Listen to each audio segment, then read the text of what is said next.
특권 포기 후 폭풍. 이재명 현 민주당 대표는 불체포 특권을 포기하겠다라고 밝혔습니다. 물론 여야 사이에 논란이 상당합니다. 또 말 바꾸는 거 아니냐? 지금까지 다 방탄하다가 이제 와서 등등의 논란입니다. 그런데 송영길 전 대표가 이 대표의 불체포 포기에 대해서 반대 입장을 했습니다. 나는 반대요. 들어보시죠. 김기현 대표는 민주당 의원들 포함해서 모든 국회의원이 다 같이 내려놓자, 서약하자. 어제 그렇게 제안을 하셨죠. 이 부분 어떻게 생각하세요? 누가 정말 김기현 대표님 판사 출신이 왜 그런지 모르겠어요. 저는 절대 반대입니다. 이런 검찰 독재 정권에 불체포 특권이 없으면 입법부가 어떻게 이런 검찰 독재 정권과 싸울 수가 있겠습니까? 입법부의 견제 역할을 포기하자는 항복 문서다. 저는 이게 생각합니다. 야당 이기를 포기하는 것이다. 자, 지금 송영길 전 대표가 어찌 보면 현 대표의 선언에 대해서 야당 이격을 포기한 거다, 항복 선언이다라고 공개적으로 반대하고 나선 건데 상당히 좀 파장이 클 것 같습니다. 전용기 의원님, 이거 어떻게 된 겁니까?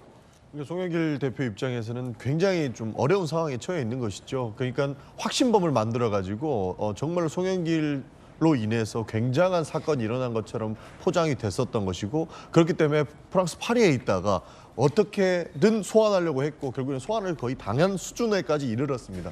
그런데 이제 돌아왔더니 지금 2달 넘게 송영길에 대한 조사는 한 번도 이루어진 적이 없고, 송영길 대표가 너무 조사가 안 이루어지니까 답답해서 본인이 나가겠다 하니까 당신이 왜 나오냐 이런 식으로만 나오고 있는 거예요. 사실 어떻게 보면 질질 끄는 방법의 수사 방법을 택한 것으로 보고 있는데, 여기서 이재명 대표가 불체포 특권을 내려놓겠다고 하니 아니 그러면 어떻게 싸울 것이냐 라는 이야기를 한 것 같습니다.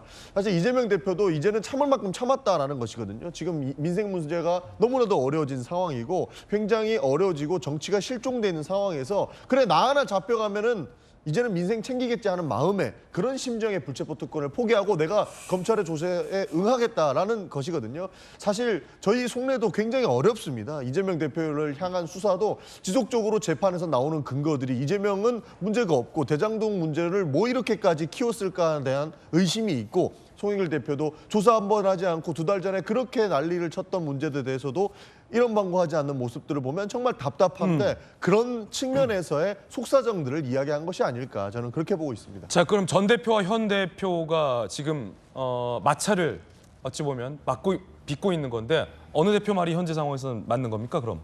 지금 그 이재명 대표 입장이 저는 좀 더 바람직하지 않을까 싶습니다. 송 전 대표가 왜 저러는지 심정은 이해하지만 송 전 대표 발언은 틀렸다. 그러니까 송영길 대표도 빨리 이 문제를 해결하고 명예회복을 하고 싶으시겠죠. 그렇기 때문에 더 가열차게 오히려 날 소환하라라고 하고 있는데 송 전 대표는 부르지조차 않고 있어요. 그러니까 사실 이게 검찰에 끌려다닌다는 이야기가 당내에서도 있을 정도인데 송영길 대표 입장에서도 빨리 이런 문제를 해결하고 싶은 것이고 더 가열차게 싸워줬으면 좋겠다는 생각이 있지만, 이재명 대표 입장에서는 당을 빠르게 안정화시켜야 되는 것이고, 이 정치가 실종된 상황 속에서 이 민주당을 돌파구를 찾으려면 어쩔 수 없는 선택이었기 때문에 저는 이재명 대표의 선택이 조금 더 바람직하지 않나, 저는 그렇게 보고 있습니다. 예, 한때는 이심송심이라는 말도 나왔었는데 이심송심이 이제는 각자 다른 길을 가는 거 아니냐라는 조심스러운 관측도 있습니다.